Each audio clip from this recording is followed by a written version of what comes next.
ওরে আমার বাবারা ভাইরা, আমার আলী রাদিয়াল্লাহু তাআলা আনহু বড় চিন্তায় পড়ে গেলেন। আল্লাহ গো, আমার আবার কি খবর নেবে? ফাতেমা চিন্তায় পড়ে গেলেন, আমার আবার কি খবর নেবে? এখন অভিভাবক যদি বেটাকে বলে, আপনার আব্বা আপনাকে বলছে বাড়িতে আছে, দাঁড়া তোর খবর আছে, তো ছেলের পিলাই চমকাবে না? চমকাবে না? যে হয়তো কোনো জায়গায় মনে হয় বিড়ি খেতে দেখে নিয়েছে, বা হয়তো বলবে যে কোনো জায়গায় মনে হয় তাস খেলতে দেখে নিয়েছে, বা হয়তো কোনো জায়গায় আমি বদমাইশি করছিলাম সেটা হয়তো দেখে নিয়েছে, এই জন্য খবর আছে বলছে। বলবে না? বলবে না? ভয় একটু থাকবে। আমার আলী বলতে চাল্লাম, কি এমন খবর নেবে? আমার নবীজি এই কথা বলছে কেন? আমার আলী রাদিয়াল্লাহু তাআলা আনহুকে ডাক দিলেন আর বলল, আলী তুমি ব্যক্তিগত পার্সোনাল আসো। এবার আমার আলী গেলেন, যাওয়ার পরে বললেন, আলী রে, আজকে কয়েকদিন আমার ফাতেমার সঙ্গে তোমার বিবাহ দিয়েছি, বলো বলো আমার ফাতেমার দ্বারা কোন রকমের কষ্ট, কোন রকমের ব্যথা, কোন রকমের যন্ত্রণা, কোন রকমের দুর্ব্যবহার, কোন রকমের খারাপই তুমি কি দেখেছো? যদি দেখো আমি নবী আমাকে বলো। আমার আলী রাদিয়াল্লাহু তাআলা আনহু বলে, নবী গো, খোদার কসম করে বলি, যেই দিন থেকে আমার ফাতেমার সঙ্গে বিবাহ হয়েছে সেই দিন থেকে আমার বাড়িতে আমার আল্লাহ তাবারাক তাআলা খাস করে রহমত বর্ষিত করেছে। জোরে বলেন সুবহানাল্লাহ। আমার নবীজি বললেন, আলী তুমি যাও। এবার আমার ফাতেমাকে ডাকলেন, ফাতেমাকে বলে, মারে আজকে আলীর সঙ্গে তোমার বিবাহ দিয়েছে, আলীর দ্বারা তুমি কি কোনো কষ্ট পেয়েছ? আলীর দ্বারা, আলীর কথার দ্বারা তুমি কি কোনো কষ্ট পেয়েছ? আলী কি তোমাকে কোন রকম ভাবে খারাপ কোনো ব্যবহার আচরণ দেখাচ্ছে? আমার ফাতেমা তো জোহরা রাদিয়াল্লাহু তাআলা আনহা বলতেছে, ইয়া রাসূলুল্লাহ, ইয়া হাবিবাল্লাহ, নবী গো, আজকে খোদার কসম করে বলি, যেই দিন থেকে আমার আলীর সঙ্গে বিবাহ হয়েছে, যেই দিন থেকে তার বাড়িতে আমি গিয়েছি, ওটা দুনিয়াবি আর বাড়ি নয়, আমার মনে হয় আমি জান্নাতের মধ্যে আছি। জোরে বলেন সুবহানাল্লাহ। এই আমার মা বোনেরা ভাইরা, আমার নবীজি কেমন শিক্ষা দিয়েছেন দেখেন। জামাই এসেছে, কন্যার খবর নিল, জামাইয়েরও খবর নিল, কন্যার দ্বারা জামাই কোনো আঘাত পেয়েছে কিনা, জামাইয়ের দ্বারা কন্যা কোনো আঘাত পেয়েছে কিনা। আর আজকে বর্তমানে যদি কন্যা রাগ করে যদি মাকে ফোন করে, মা তোমার জামাই আমাকে দেখতে পারে না, মা সঙ্গে সঙ্গে বলবে, তোর বাপের কি কম আছে নাকি, চলে বাড়ি, তোর বাপের কম আছে নাকি, চলে। মা যার চালাক দেখবে ওই মায়ের বেটির সংসার বেশি ভাঙে। অতএব বৌমা অর্থাৎ মেয়ের মা বেশি চালাক হওয়া ভালো না। এই জন্য বাবাজি ভাইরা, নিজের সন্তানের মতো জামাইয়ের খোঁজ চালে আপনার জামাই আপনার কন্যাকে বেশি ভালোবাসবে। এই আমার বাবাজি ভাইরা, আমার নবীজি আমার আলীর সঙ্গে কথাবার্তা শুরু করে দিলেন। খেজুর যেন তিনজনায় খাইতে আরম্ভ করলেন। ও বেরাদার, আজকে যখন আমাদের জামাই যখন বাড়িতে আসে, শ্বশুর যদি বাড়িতে বসে থাকে, জামাইকে দেখে চায়ের দোকানে আড্ডা মারে। জামাই বাড়ি এসেছে, চায়ের দোকানে চলে গেল। এখন চায়ের দোকানে যদি বলে, হ্যাঁ এই কুদ্দুস, তোর জামাই এলো বাড়িতে, তুই চায়ের দোকানে আসলি, তার মানে তুই ঘুরিয়ে আবার বলবে যে আমার জামাই এলো, আমার ভাইরা এলো নাকি রে?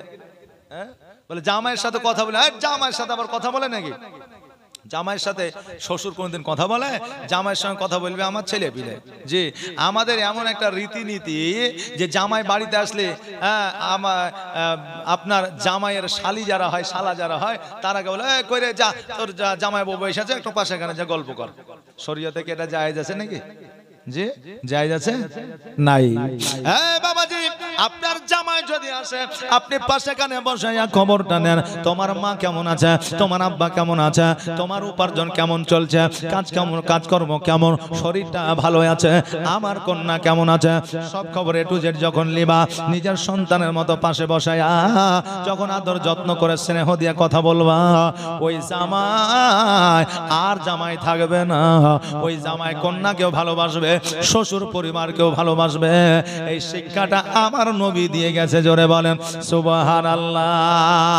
আমার ফাতেমা তো জোহরা রাদিয়াল্লাহু তাআলা আনহা খেজুর খাইলে, আমার নবীজি খেজুর খাইলে, আর আমার আলী রাদিয়াল্লাহু তাআলা আনহু খেজুর খাইলে, আর খেজুর খানা খাইয়া আমার আল্লাহর শুকরিয়া আদায় করলেন।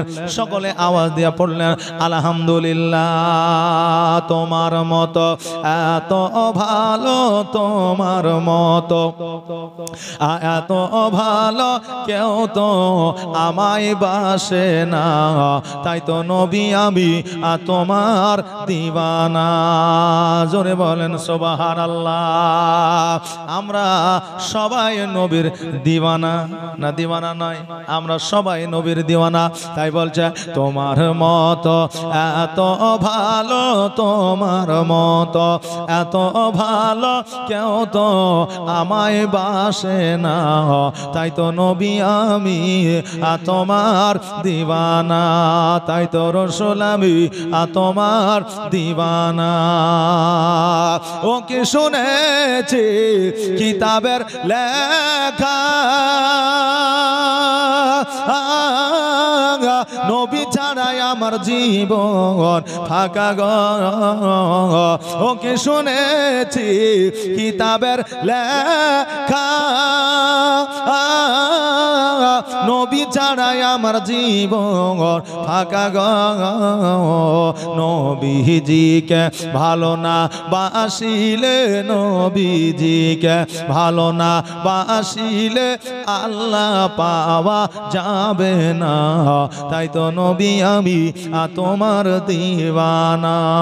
তোমার মতো এত ভালো, তোমার মতো এত ভালো কেউ তো আমায় বাসে না, তাই তো নবী আমি তোমার দিওয়ানা, তাই তো রাসূল আমি তোমার দিওয়ানা।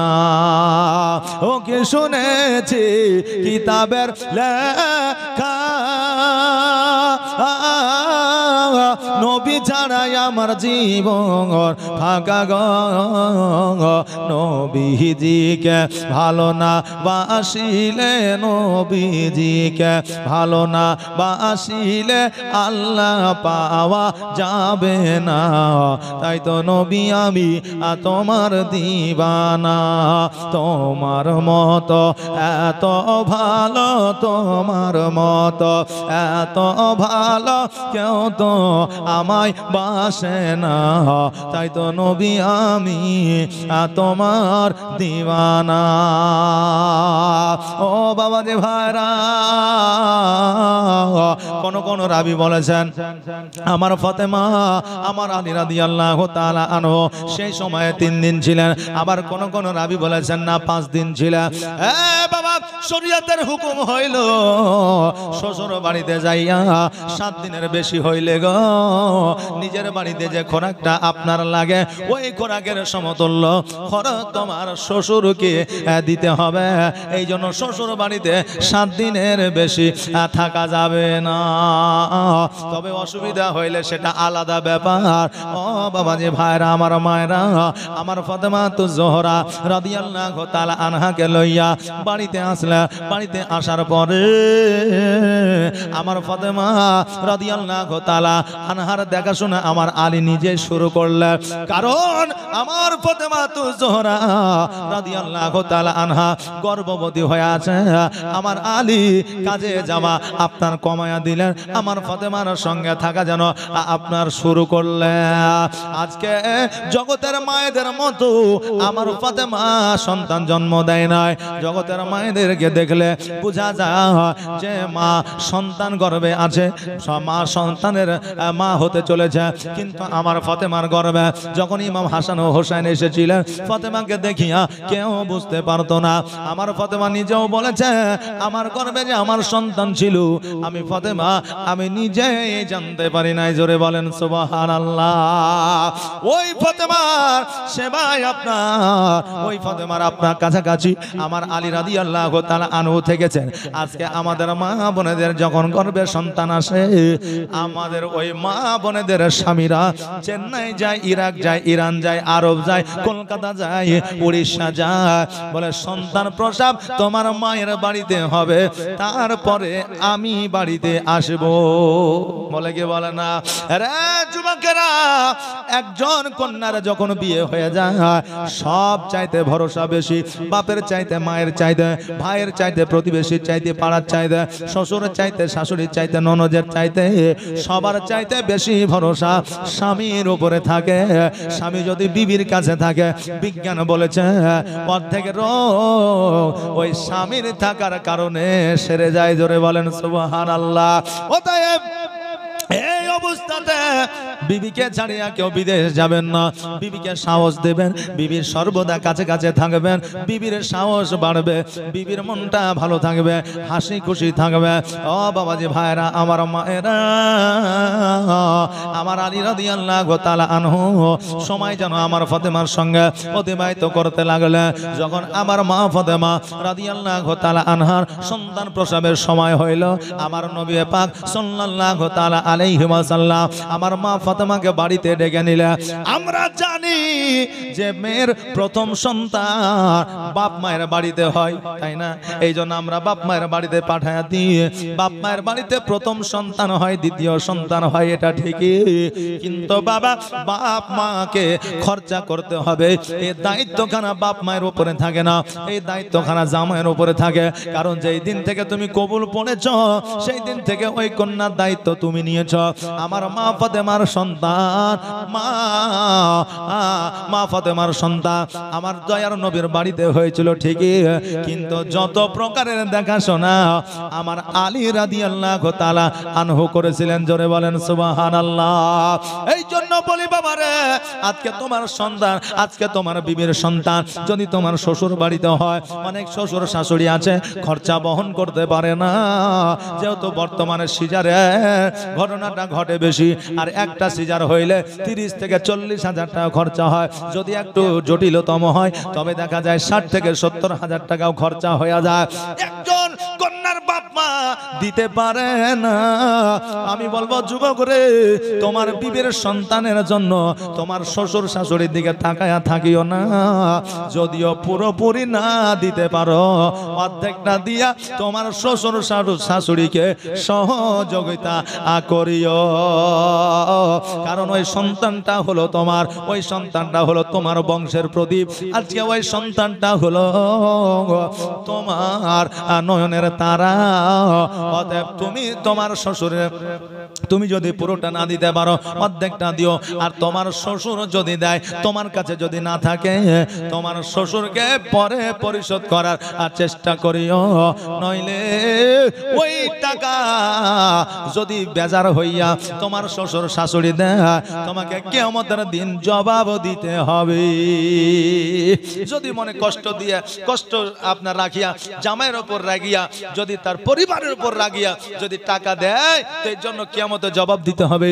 অতএব শ্বশুরের সঙ্গে শাশুড়ির সঙ্গে পরামর্শ করে, সে দিতে পারছে কিনা, আপনাকে কিছু লাগবে কিনা, সেই পরামর্শ করিয়া আপনার সন্তান নিবেন বেরাদার। তবে দেখবেন দুটো পরিবারে শান্তি থাকবে, তাই না বাবা? দুটো পরিবারে শান্তি থাকবে। বাবাজি ভাইরা, আমার ফাতেমা জোহরা রাদিয়াল্লাহু তাআলা আনহা যখন আমার নবীজির বাড়িতে গেলেন, সর্বদা সর্বক্ষণ আমার ফাতেমা জোহরা রাদিয়াল্লাহু তাআলা আনহা যেন একটু মনটা ভারী ভারী করে থাকতেন।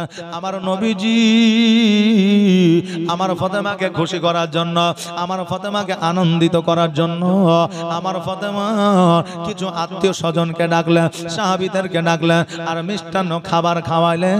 দেখবেন একটা বাড়িতে যখন বন্ধু বান্ধব আসে, বাড়িতে যখন আত্মীয় স্বজন আসে, ওই বাড়ির মানুষের একটু আনন্দিত হয়, হয় কি হয় না? আনন্দিত হয়।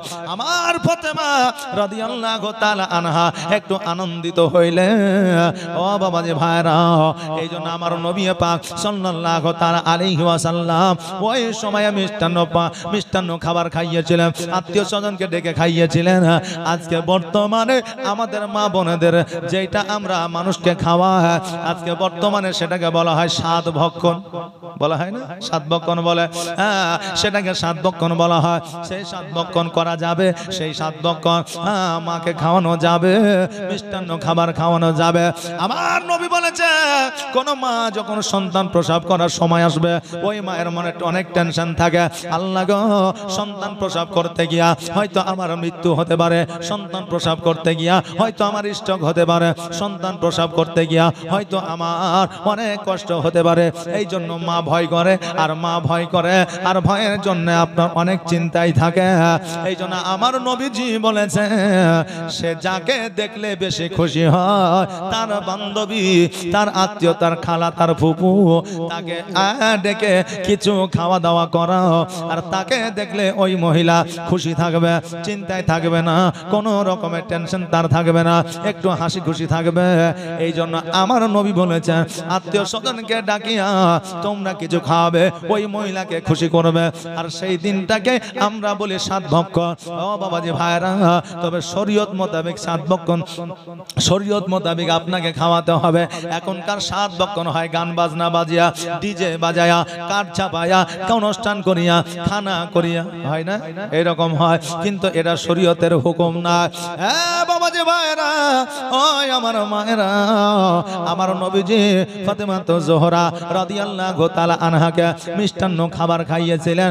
আমরাও আমার মা বোনেদের মিষ্টান্ন খাবার খাওয়াতে পারি, কোনো আপনার শিরক না, বিদআত না, কোনো রকমের অসুবিধা নাই। আমার ফাতেমা জোহরা রাদিয়াল্লাহু তাআলা আনহা যখন বাবাজি ভাইরা আমার ইমাম হাসান প্রথম সন্তান যখন জন্ম দিলেন, পৃথিবীর মধ্যে যখন আসলো, আমার মা ফাতেমা রাদিয়াল্লাহু তাআলা আনহা আমার নবীজিকে ডাক দিলেন। আমার নবীকে বলে ইয়া রাসূলুল্লাহ, আমার নয়নের তারা শিরোমণি জগতের মধ্যে এসেছে, নবী গো আপনি একবার কোলে উঠেন। আমার নবীজি বললেন ফাতেমা দাও দাও দাও, আমি একবার আমার নাতিকে কোলে উঠে আনি। নবী আমার কোলে উঠে নিলে আর ইমাম হাসানের কপালে একটা চুম্বন করে দিলে। আমার ফাতেমা জোহরা রাদিয়াল্লাহু তাআলা আনহা বললেন ইয়া রাসূলুল্লাহ, ইয়া হাবিবাল্লাহ, নবী গো আপনি আপনার কাছে ইমাম হাসানকে রাখেন, আমি ততক্ষণ একটু পবিত্রতা অর্জন করে আমি 2 রাকাত নফল নামাজ আদায় করি।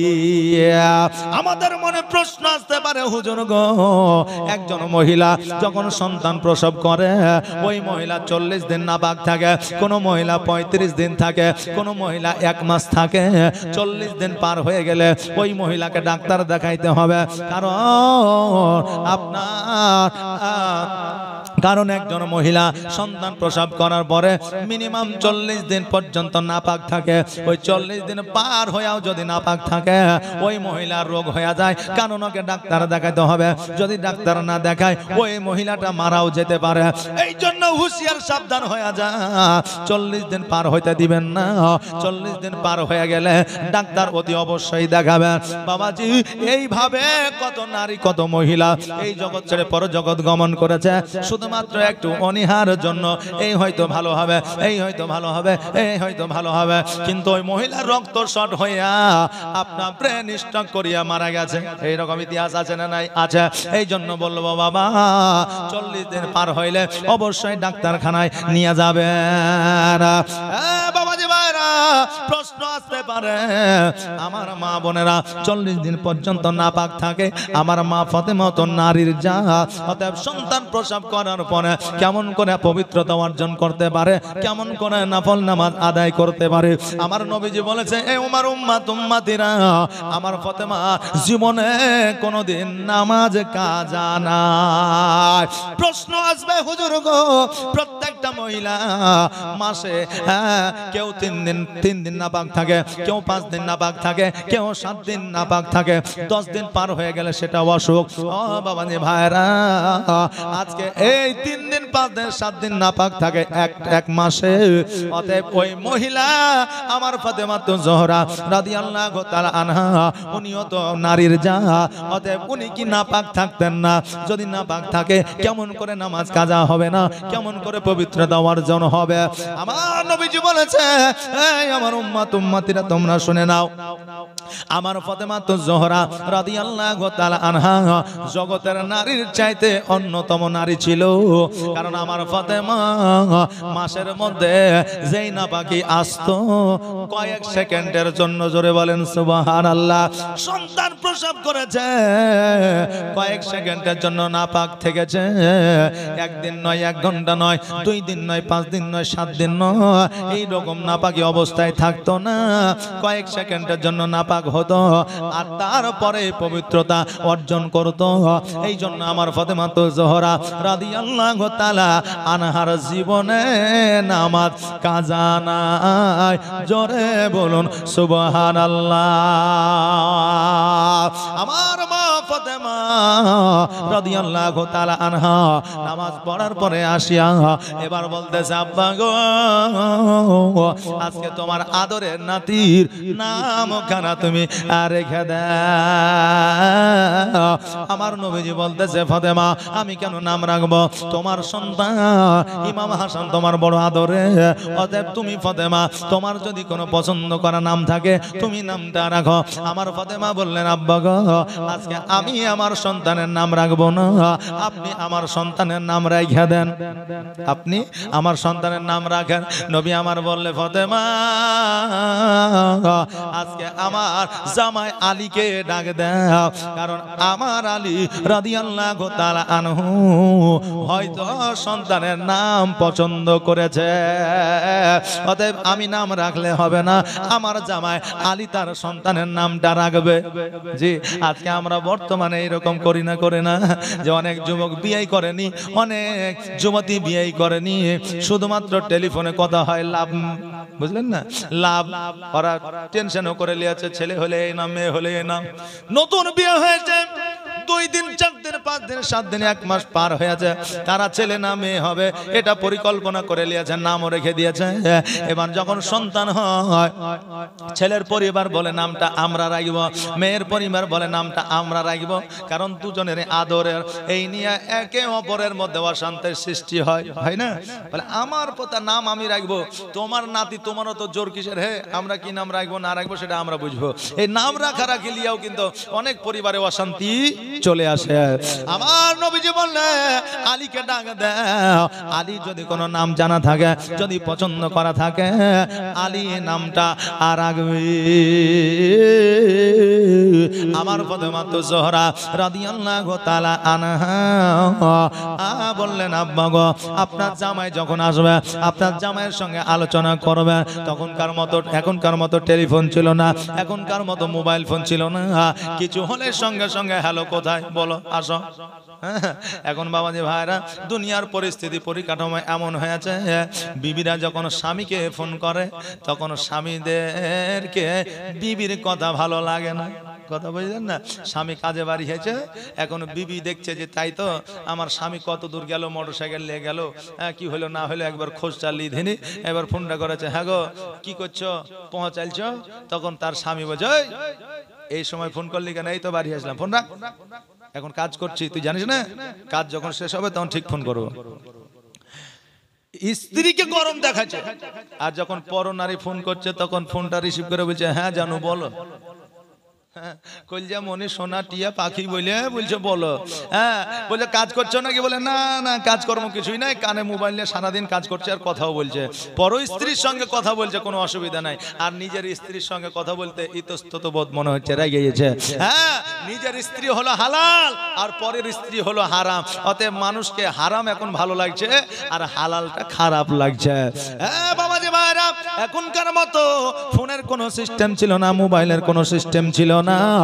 আমার ফাতেমাতুজ জোহরা রাদিয়াল্লাহু তাআলা আনহা বললেন, আপনার জামাই আসলে জামাইয়ের সঙ্গে আলোচনা করবে। এবার আমার আলী রাদিয়াল্লাহু তাআলা আনহু যেন বাবা জোহরের নামাজের পরে এসে হাজির। আমার নবীজি বলতেছে, আলী তোমার সন্তানের তুমি কি কোনো নাম রেখেছো? তোমার সন্তানের তুমি কি কোনো নাম বেছেছো? বলে না না না, আমার সন্তানের আমি কেন নাম রাখবো? নবী গো, আমার সন্তানের নাম আপনি রাইখা দেন। দিলেন। নবী আমার বললেন আলী আজকে তোমার আদরের একমাত্র সন্তান, তুমি নামটা রাখবা। আমি কেন নাম রাখবো? আলী বলে ইয়া রাসূলুল্লাহ ইয়া হাবিবাল্লাহ, নবী গো আজকে আমার নামটা আপনি রেখেছেন, আমার নাম যখন আপনি রেখেছেন আমার সন্তানের নামটাও আপনি রাখবেন। নবী আমার বলে ও আলী তোমার নাম আমি রেখেছি, তোমাকে কে বলল?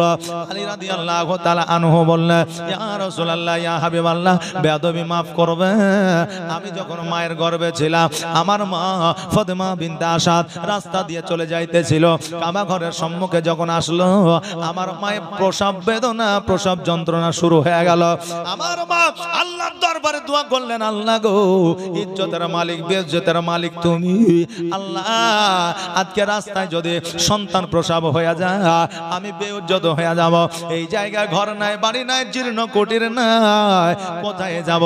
এই জায়গায় কাবা ঘর আছে, আল্লাহ এই কাবা ঘরের মধ্যে যাওয়ার মতো তুমি রাস্তা তৈয়ার করে দাও। কোন কোন রাবি বলেছেন দরওয়াজা খুলে গিয়েছিল, কোন কোন রাবি বলেছেন না না না কাবা ঘরের দেওয়াল কাবা ঘরের আপনার প্রাচীর চটচট করে ফেটে যেন রাস্তা তৈরি হয়ে গিয়েছিল। ফাতেমা বিনতে আসাদ ওই কাবার মধ্যে ঢুকে ওই কাবার মধ্যে যাইয়া আমার আলী রাদিয়াল্লাহু তাআলা আনহুকে জন্ম দিয়েছিলেন। একদিন দুই দিন তিন দিন পার হয়ে গেল, আমার আলী রাদিয়াল্লাহু তাআলা আনহু যেন ফাতেমা বিনতে আসাদের দুগ্ধ পান করে নাই, কান্না করে নাই, চোখ খুলে তাকায় না, কোন রকমে যেন চালা নাই, কোন রকমে যেন সারা শব্দ না। এই খবরটা আমার নবীর কাছে পৌঁছে দেওয়া হলো। যখন আমার নবীর কাছে পৌঁছে গেল আমার নবীজি আশায় আশায় বলে ছুটতে ছুটতে কাবা ঘরের কাছে আসলো। আসার পরে আমার নবী পাক সাল্লাল্লাহু তাআলা আলাইহি ওয়াসাল্লাম হযরত আলী রাদিয়াল্লাহু তাআলা আনহুকে কোলে নিলেন। আর কোলে নেওয়ার পরে দেখছে যেন আলীর শরীরের নাপাকিগুলো পর্যন্ত পরিষ্কার করা নাই। আমার নবীজি আলীকে নিয়ে গেলেন, নিয়ে যাওয়ার পরে গোসলটা বানিয়ে দিলেন। আর গোসলটা বানিয়ে দেওয়ার পরে আমার আলী রাদিয়াল্লাহু তাআলা আমার নবী পাক সাল্লাল্লাহু তাআলা আলাইহি ওয়াসাল্লাম আলীর কপাল মুবারকে যেন চুম্বন করে দিলেন। যেমন চুম্বন করে দেওয়া আমার আলী রাদিয়াল্লাহু তাআলা আনহু দুই চোখটা খুলিয়া আমার নবীর দিকে যেন তাকায় আছে। জোরে বলেন সুবহানাল্লাহ। ফাতেমা বিনতে আসাদের কোলে যখন দিলে ফাতেমা বিনতে আসাদের দুগ্ধ পান করতে আরম্ভ করলেন।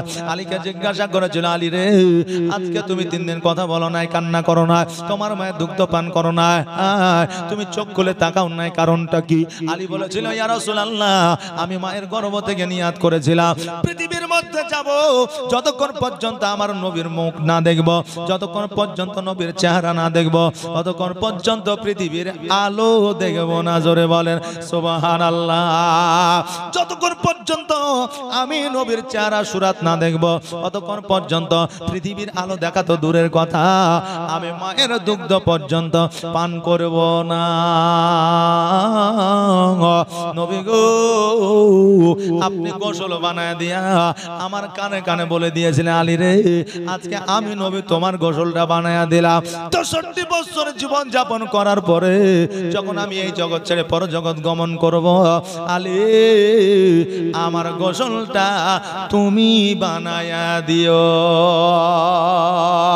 ওগো নবীজি আপনি আমার কানে কানে বলেছিলেন আর আমার নাম খানা আলী আপনি রেখেছিলেন, আমি সব জানি, আমার সব কিছু জানাই আছে।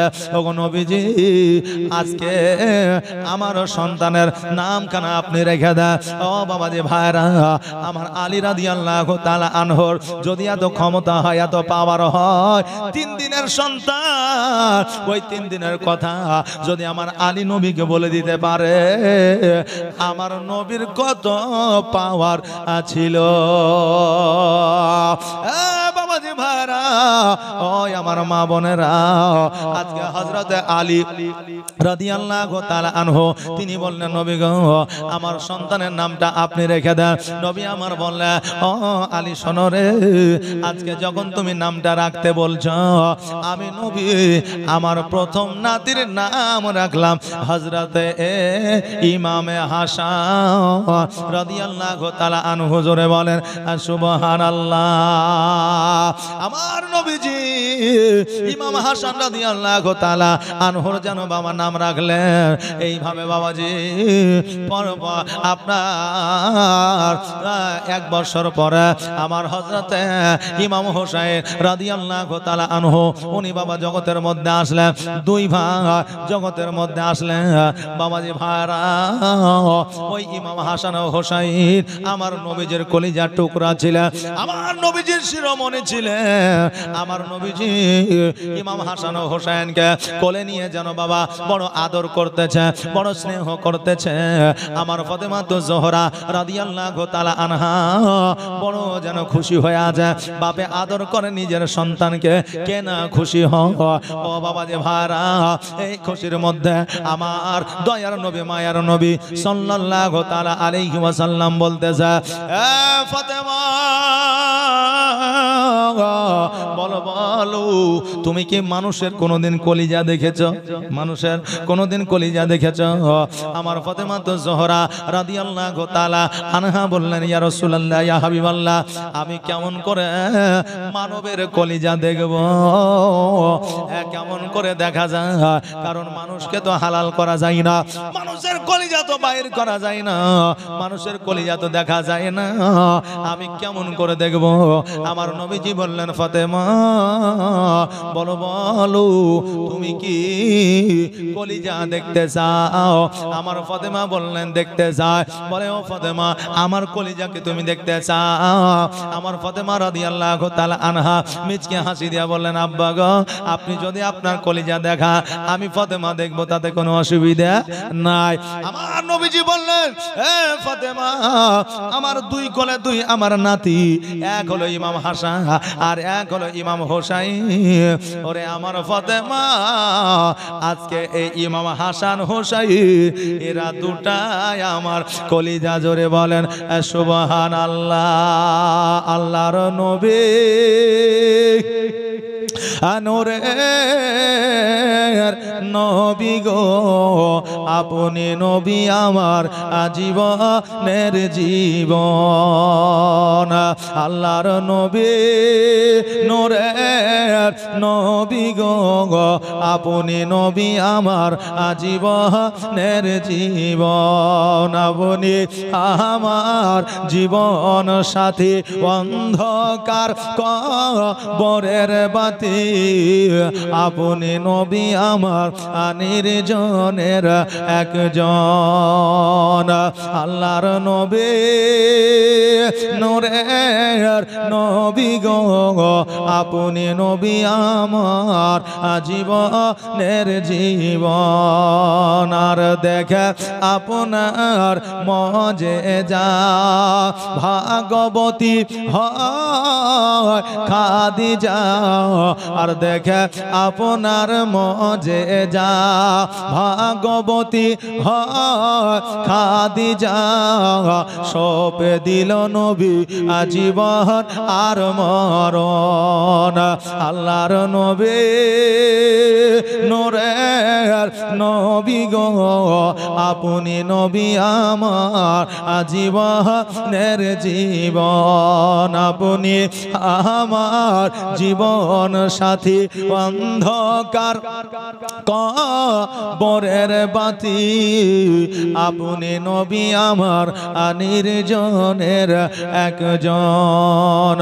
আল্লাহর নবী দয়ার নবী গো, আপনি নবী আমার আজীবনের জীবন। আল্লাহুম্মা সাল্লি আলা মাওলানা মুহাম্মাদ ওয়া আলা আলে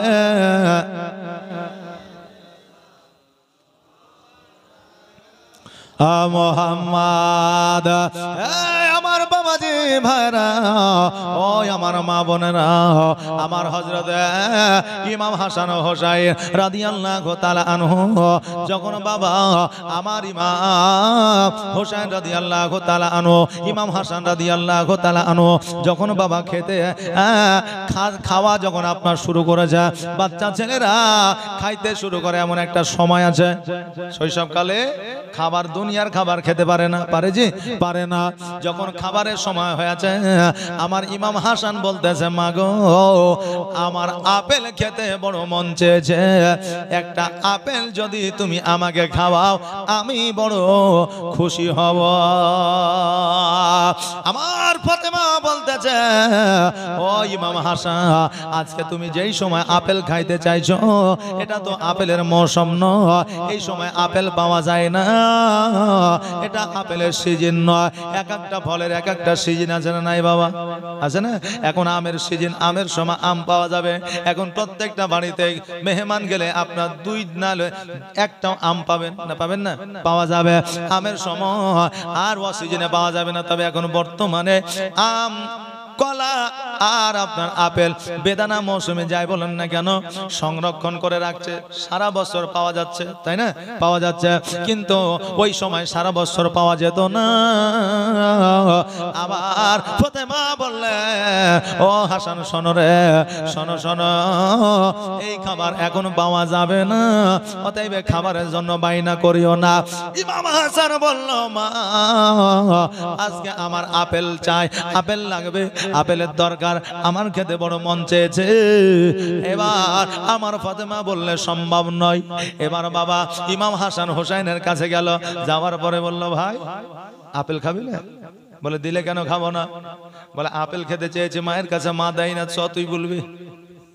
আর ইমাম হাসান জানে হোসাইনের কথা অবশ্যই শুনবে, কারণ হোসাইন হলো একটু জেদি, হোসাইন যেটা বলবে সেটাই করবে, এটা জানে। দেখবেন পিঠাপিঠি যদি দুই ভাই বোন থাকে তো বাপ মা একটু ছোট্টটা যেটা ছোট্ট তাকে একটু প্রাধান্য বেশি দেয়, তাই না বাবা? প্রাধান্য বেশি দেয়। তো বড়টা এসে যদি মা হ্যাঁ একটু পায়েস করো না, খেতে মন গেছে, এই পায়েস পায়েস করিস না, বকিস না, এখানে যা তো, ও যে আবার ছোটটাকে আংলাবে, জানে যে ওই ছোটটা যদি বলে তাহলে করবে, কথা বুঝলেন না? তখন বলবে চকলেট খেয়ে আসে, পয়সা দিবে না মা, তো তুই বললি দিবে, তুই যা বলগা। তখন যা মা 5 টাকা দাও, হ্যাঁ, তো ওই 5 টাকা ওকে দিবে। ছোট ছেলেকে কেউ না করে না সহজে, বুঝলেন না? একটু বেশি ভালোবাসে, হ্যাঁ ওই 5 টাকা দেবো, আরো চকলেট হবে, আরো চকলেট হবে। তো ইমাম হাসান রাদিয়াল্লাহু তাআলা আনহু তিনি জানে যে ইমাম হোসেন বললে মা না করবে না, আমাকে তো না করবেই না। ইমাম হোসেন কে যদি বলা হয় তাহলে ইমাম হোসেনকে না করবে না, আর ইমাম হোসেন যতক্ষণ না নিবে ততক্ষণ ছাড়বে না। আমি একবার দুইবারের বেলায় তিনবারের বেলায় বলতে পারি না। দেখবেন যারা পরিবারের বড় হয় তাদের একটু লজ্জা থাকে, একটু অন্যরকম চিন্তাধারা থাকে, তাদের পরিবেশটা একটু অন্যরকম থাকে, বাপমার কাছে বারবার বারবার বেশি কিছু চাইতে পারে না। ইমাম হাসান বলে, ভাই চলো তুমি মাকে বলবে আপেলের কথা, মা আপেল দিবে। এবার বাবাজি ভাইরা ইমাম হোসেন মা ফাতেমার কাছে গেলেন, যাওয়ার পরে বললেন, মা আজকে বড় ভাই আপেল চেয়েছে, তুমি দাও না, আজকে আমারও বড় আপেল খেতে মন চেয়েছে, মা গো আমাকেও তুমি আপেল দাও। আমার ফাতেমা তো জোহরা রাদিয়াল্লাহু তাআলা আনহা বলে, তোমরা দুই ভাই যুক্তি করেছে আমি বুঝতে পেরেছি, তবে শোনো শোনো, আমার কাছে তো আপেল নাই, তোমার নানার কাছে চলে যাও, তোমার নানার কাছে আপেল পাওয়া যায় কিনা।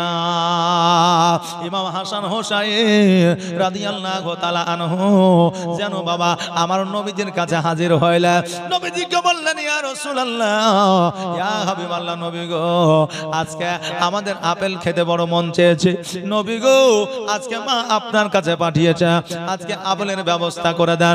নবী আমার বললে, হোসাইন আপেল বাবা এখন যাবে না, কারণ আপেলের এখন সিজন না, আপেলের এখন মৌসুম না।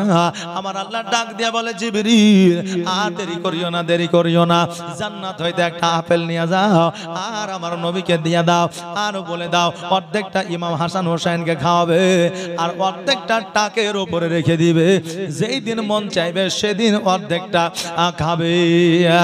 জিবরিল আমিন জান্নাত হইতে একটা আপেল নিয়ে আমার নবীর কাছে পৌঁছালেন আর আমার নবীকে দিয়ে দিলেন।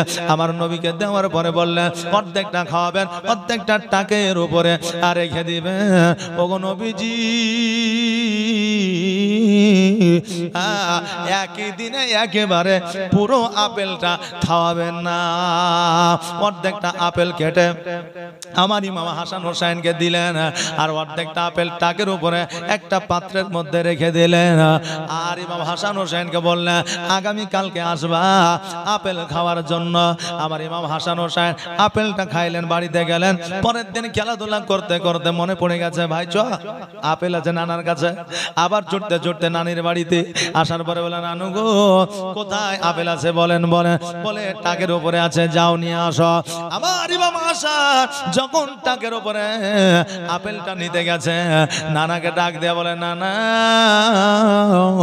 আমি বড় যেন অলৌকিক দৃশ্য দেখলাম। বলে কি রে ভাই?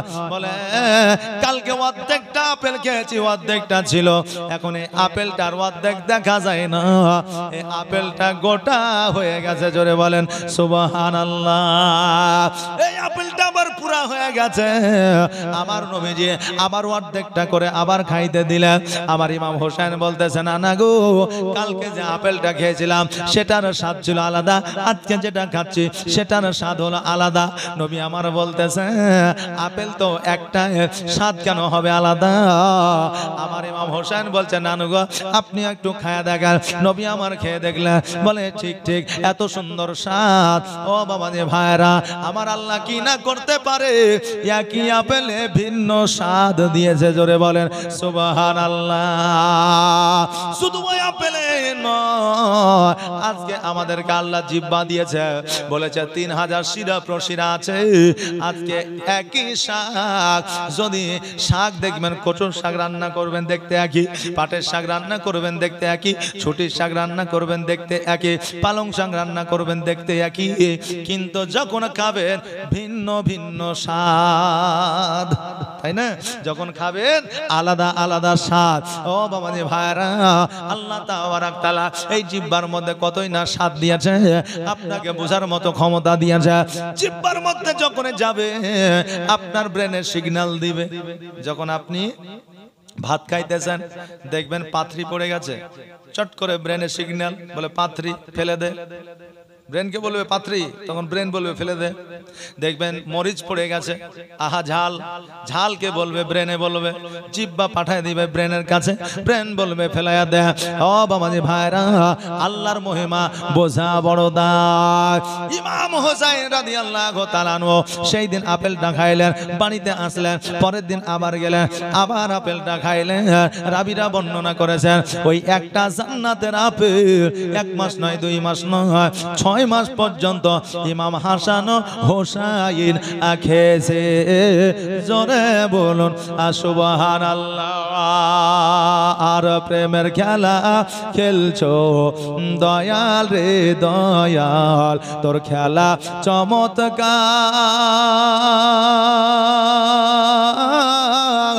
আর না পাকে মানুষ বানায়া আমি লাই সবা যার রে। প্রেমের খেলা খেলছো দয়াল রে, আর আমারে মদিনায় নিবানি দয়ার নবীজি, আমারে মদিনায় নিবানি। ও মাঝি পাল তুলে দে, আর হেলা করিস না, আর ছেড়ে দে নৌকা মাঝি যাব মদিনা। इश्क़ के रंग में रंग जाए जब कार, तो खुलते हैं गुलाबों पे वो अशरार करते हैं शहे अबरार में हर लहज़ा वो हर बार। इश्क़ के रंग में रंग जाओ मेरे यार, তোমরা বিড়ি যতই বাঁধো না, আর স্বামীর সেবা না করিলে জান্নাত পাবে না। এইগুলো বাবা একটু টেলার দিয়ে দিলাম। এই গজলগুলো আগামী কালকে আসবে, অসুবিধা নাই। তবে আমার মা বোনদের বলবো কালকে আগামী কালকে কাজকর্ম একটু তাড়াতাড়ি করে কুটুম সুটুম থাকলে খাইয়ে দাইয়ে সকালে করে আসবেন, সকালে স্টেজের মধ্যে চলে আসবো। আমার মা বোনেরা হয়তো অনেক কষ্ট করে বসে আছে, বাবাজিরাও অনেক কষ্ট করে বসে আছে। বাবা আজকে আমিও অনেক পরিশ্রমের মধ্যে দিয়ে আসছি, কারণ আব্বাস সিদ্দিকী এসেছে।